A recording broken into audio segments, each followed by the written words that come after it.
जिना बड़े गुनाहों में से एक बड़ा गुनाह है मेरे भाइयों, और जो शख्स जिना करता है ये गुनाह उसे परेशानियों में घेर लेता है। सबसे पहली परेशानी जो एक जिना करने वाले शख्स को होती है कि उसकी यादाश्त में कमी आ जाती है। बात बात पे वो चीजों को भूलेगा, भुलक्कड़ सा बनकर रह जाएगा, बातें भूलना उसके लिए आम सा हो जाएगा। अगली परेशानी जो जिना की वजह से उस इंसान पर आती है, उसके दीन में कमी आ जाती है। नेक अमाल की तौफीक उस शख्स से छीन ली जाती है। नमाज जैसी अजीम इबादत न पढ़ने पर उसे कोई रंज और गम न होगा। न कुरान की तिलावत, न जिक्र, नेकी की तौफीक उस शख्स से छीन ली जाती है। ये उस गुनाह की वजह से है मेरे भाइयों, जो गुनाह वो करता है।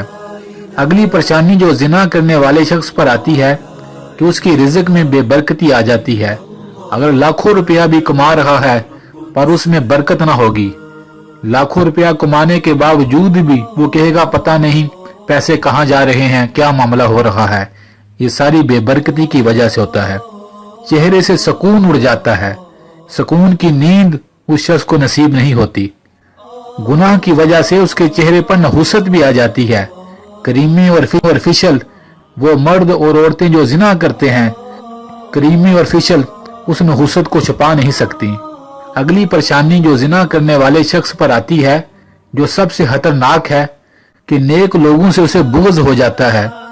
जो औरतें जिना करती हैं, अगर कोई औरत उनके सामने पर्दे में आ जाए तो उन्हें गुस्सा आएगा कि इसने पर्दा क्यों किया। जो मर्द जिना करते हैं, अगर उनके सामने कोई नेक शख्स आ जाए या कोई दीन की बात बताई जाए तो उन्हें इस बात पे गुस्सा आने लग पड़ता है। ये सारी नहुसत है मेरे भाइयों और बहनों, जिना की वजह से। ये सबसे खतरनाक बात है कि नेक लोगों से नफरत उनके अंदर बढ़ जाती है। ये जिना की वजह से है। अगली परेशानी मेरे भाइयों और बहनों जो जिना करने वाले शख्स पर आती है कि उसकी दुआओं से असर उठ जाता है। वो अल्लाह ताला से शिकवे करने शुरू हो जाता है। बात बात पर कहेगा मैंने ये दुआ मांगी थी, कबूल नहीं हुई, मैंने ये वजीफा किया था, पूरा नहीं हुआ।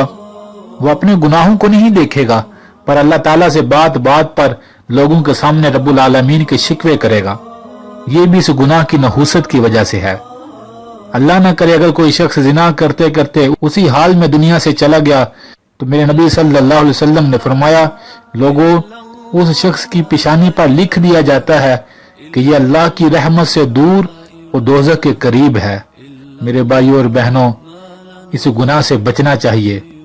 इंसान को अल्लाह की रहमत से नाजायज फायदा नहीं उठाना चाहिए। अल्लाह न करे इंसान इतना सोच ले, अगर ऐन उस गुनाह के वक्त, उस गुनाह की हालत में अगर इंसान पर फालज का अटैक आ जाए तो इंसान तो एक कदम उठकर चल भी नहीं सकेगा। ये तो अल्लाह की रहमत है, वो अपने बंदों को डील दे रहा है कि मेरे बंदे पलट आए, मौत से पहले पहले तौबा कर लें। मेरे भाइयों और बहनों, अगर कोई शख्स इस गुनाह में मुब्तला था तो उसे चाहिए सच्चे दिल से तौबा कर ले। अभी सांसें चल रही हैं, अभी की हुई तौबा पर सारे गुनाह माफ हो जाएंगे।